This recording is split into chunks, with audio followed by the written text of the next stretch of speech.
Pinky and the Brain, issue 13. The story starts out in a desert, and I guess Brain is called that in the title to reference Alibaba. Good thing I don't know the exact plot being ripped off, or this would be boring.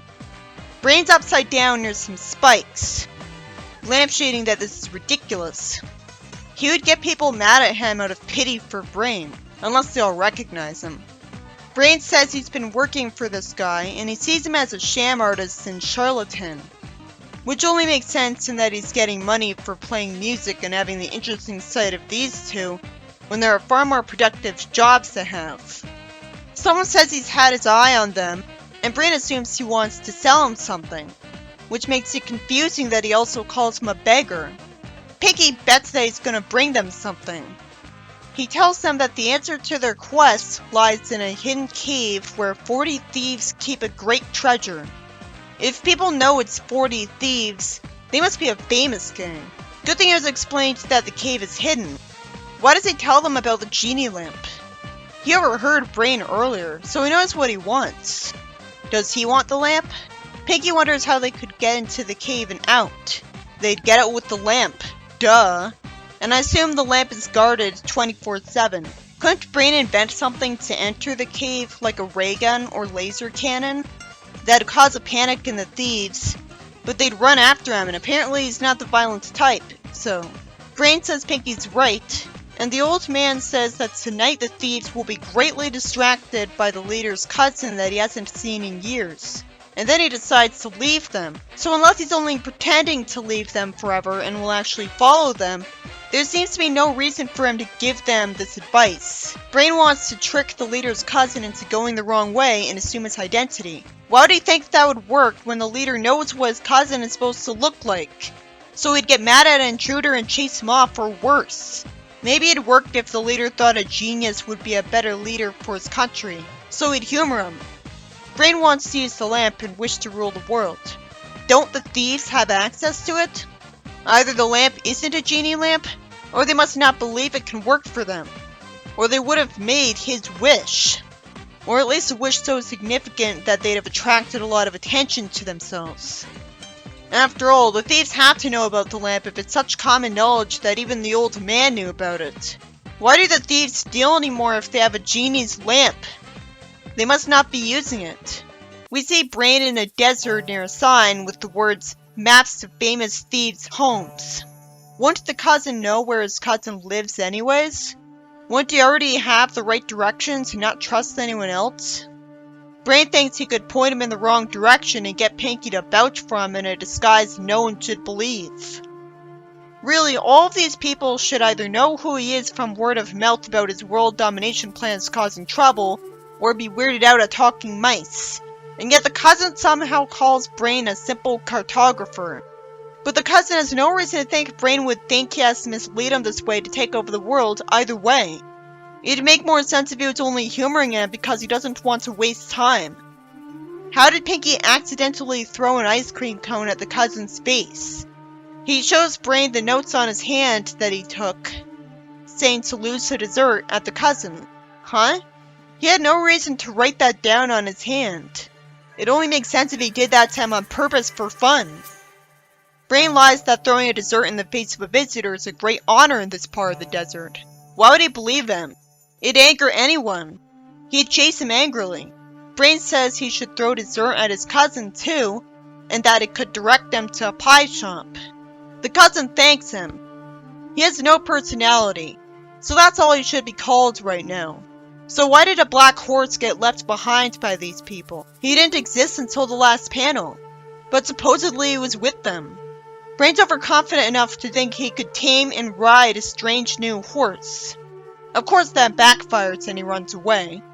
Pinky explains away that if he wasn't so dumb, he might have really hurt them. It's actually smart of him not to waste time with it.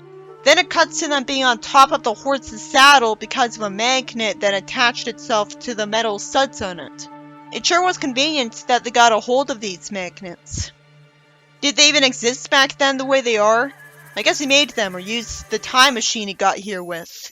He plans on riding the horse to the cave, and the story insults my intelligence if it thinks I'll find it believable that Brain is genuinely mistaken for the guy's cousin. Again, it only makes sense if he was just pretending to believe Brain's alive, because he's curious about what he'll do around him if he's bold enough to think he can get away with this, and thinks he'd never take over the world. And he's just joking around. Brain says he feels like having a nap after such a long ride, even though all he was doing was sitting on the horse.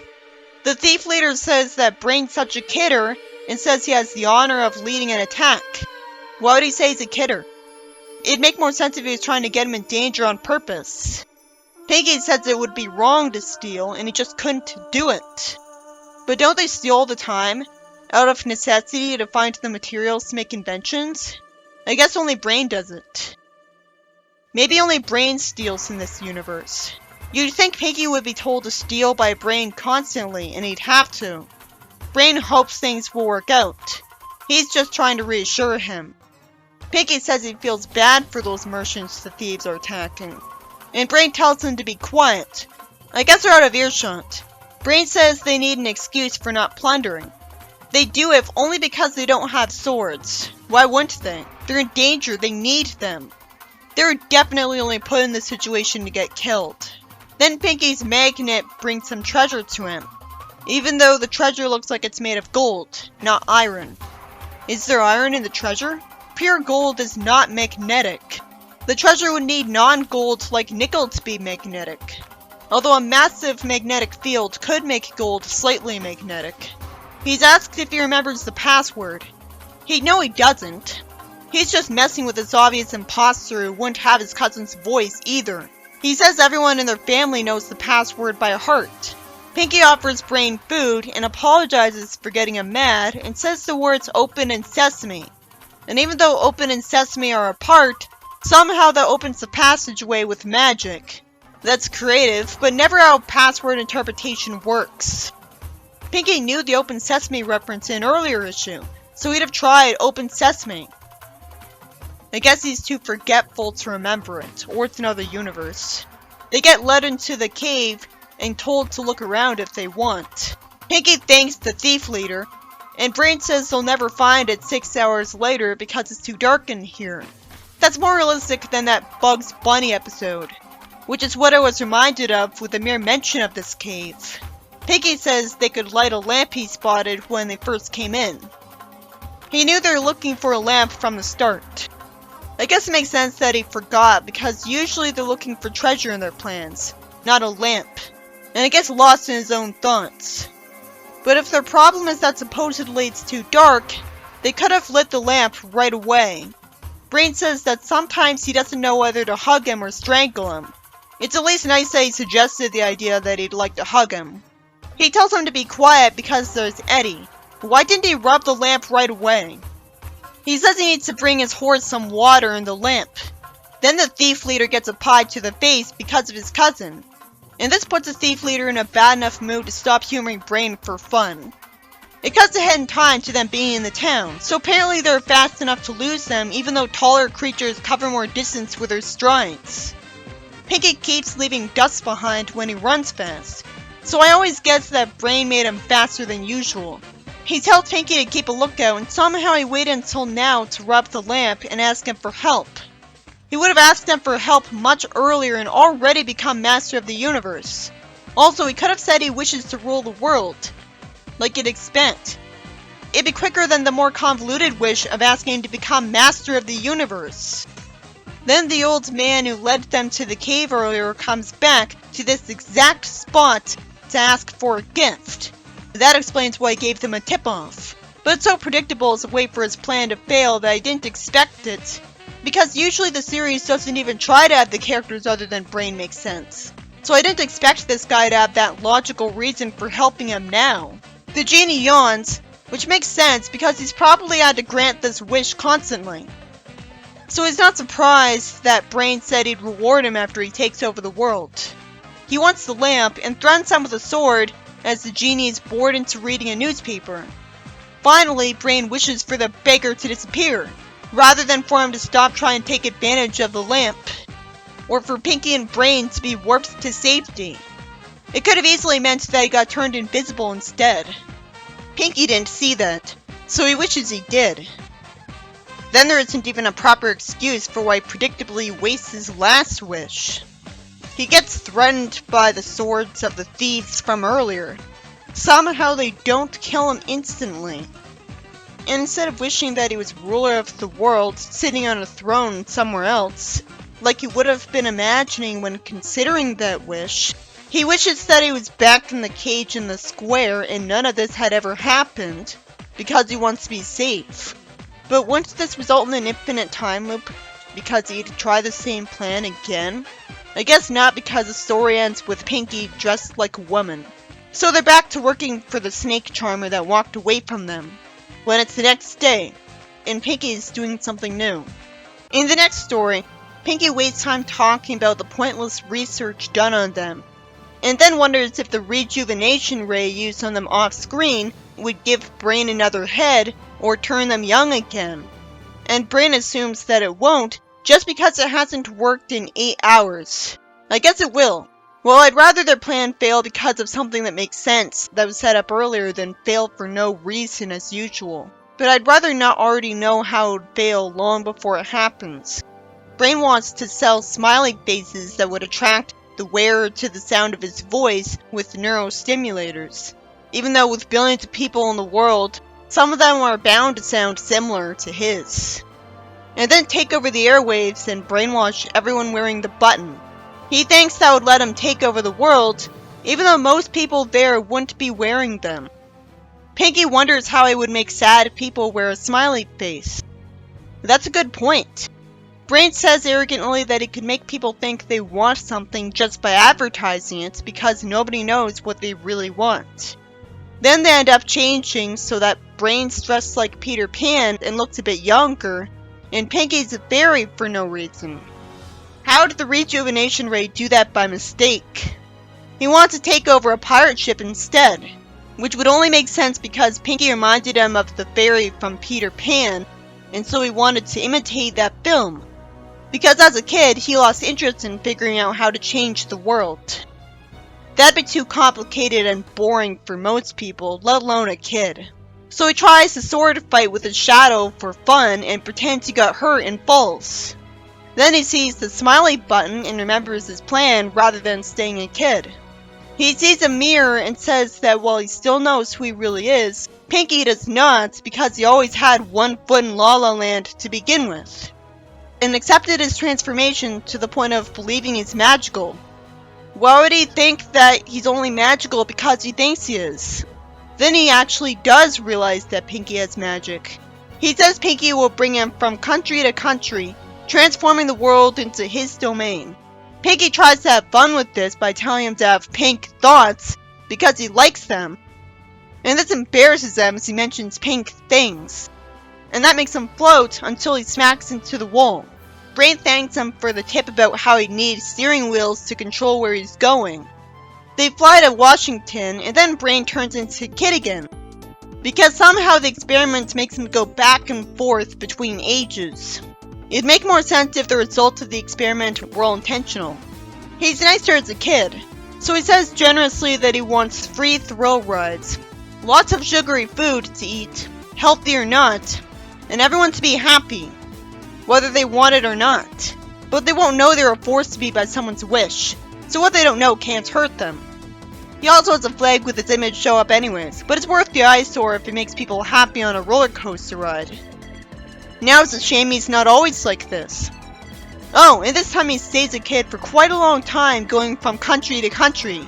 So why is he not even consistent about how long he stays a kid? He turns back to normal, and thinks it's ridiculous that the world was turned into a theme park. So he and Eggman wouldn't get along. I don't see why he'd hate this and want the theme parks gone. He says he doesn't want it to be the domain of a sugar-filled juvenile delinquent. Why would he associate roller coasters with juvenile delinquents? If he wasn't an adult, he'd be a juvenile delinquent because he breaks the law all the time trying to take over the world. He agrees to humor Brain, and we see them fly around with someone in America getting brainwashed into wanting to make Brain the president. Pinky takes Brain to his new seat of power, and Brain thanks him, making him happy. And Brain says his rule will be just and fair.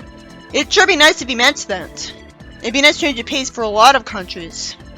He asks Brain to bring him someone with a problem so that he may solve it. That's nice of him. Although if he was doing that all the time, he'd never have the time to actually run the world. So the original president would be back in charge anyways. He doesn't even specify that it has to be a problem he could solve with engineering or fixing. So he's being even nicer than Mr. Tinker, and a lot more foolish because he's probably not able to solve it. Pinky expects me to believe nobody has any problems. Not even romantic ones. Brain says he wants to make people love his wisdom because he'll solve their problems. If he wants people to revere his wisdom, why doesn't he just ask Pinky to make that the case with a spell? Pinky says the world is perfect, so there's no problems. That only lasts a few seconds.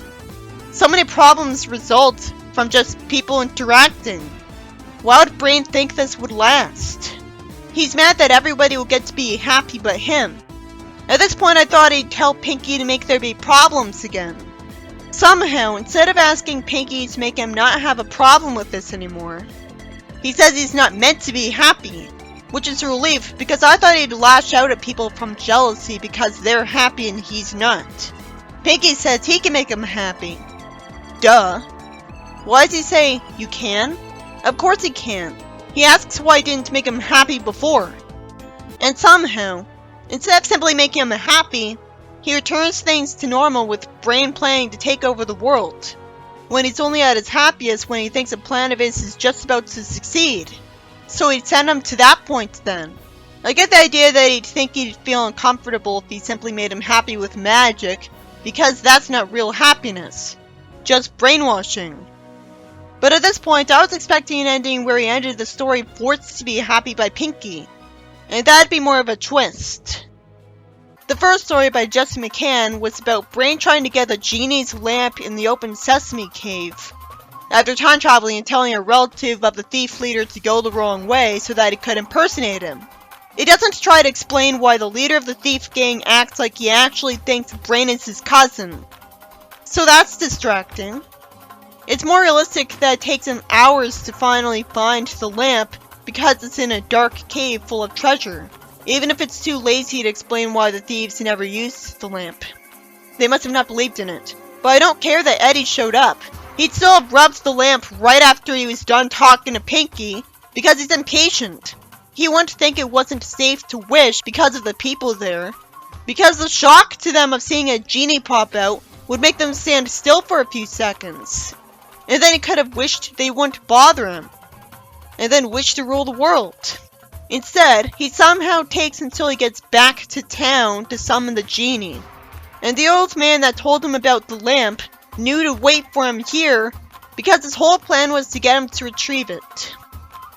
And somehow they waste all three wishes when Brain could have easily made a wish to be sitting in a throne in a world ruler's castle and been safe from the thieves, which you'd think would have been his original wish anyways. The second story, by Bobby and David Wace, is about an experiment turning Pinky and Brain into Tinkerbell and a more youthful version of Brain who wants to turn the world into a theme park where everyone's happy. So that's a nice plot. They were made this way by the same people who were insanely advanced enough to make Pinky and Brain the way they are in the 90s. But even with that in mind, only a witch could provide Pinky with this magical power. The scientists could have gotten help from a witch, and that'd explain it. Someone in the Animaniacs 2020 show said to Brain that he cut off an actual witch in traffic and got cursed. So witches do exist in this franchise. The story has Brain take over the world effortlessly. And while there's no real conflict, with him getting the kid hem changes reversed with no catch like people being mad at him, he quickly gets upset because Pinky made the world free of problems for him to solve and get praised for it. This implies that he'd actually be happy solving people's problems. Or at least he thinks he wants to help people with their problems. Brain should have just asked Pinky to make people revere his wisdom instead of thinking he had to earn that. Maybe he thought he should earn that. Maybe just really wanted to solve problems for people. If Pinky could think to tell him that he could make him happy, he would have told him he could make people revere his wisdom too. He already brainwashed people into being happy, after all. How would Pinky be trusted to actually have found and solved every problem anyways, when Brain didn't tell him every problem, and he's not as knowledgeable as him. I guess he knows everything because he's Tinkerbell right now. And Piggy returns things to normal with their memory erased because Brain has fun coming up with new plans, and that's when he's happy. So I'm forced to assume that he knows he'd never feel good about brainwashing him to be happy, like he could have done.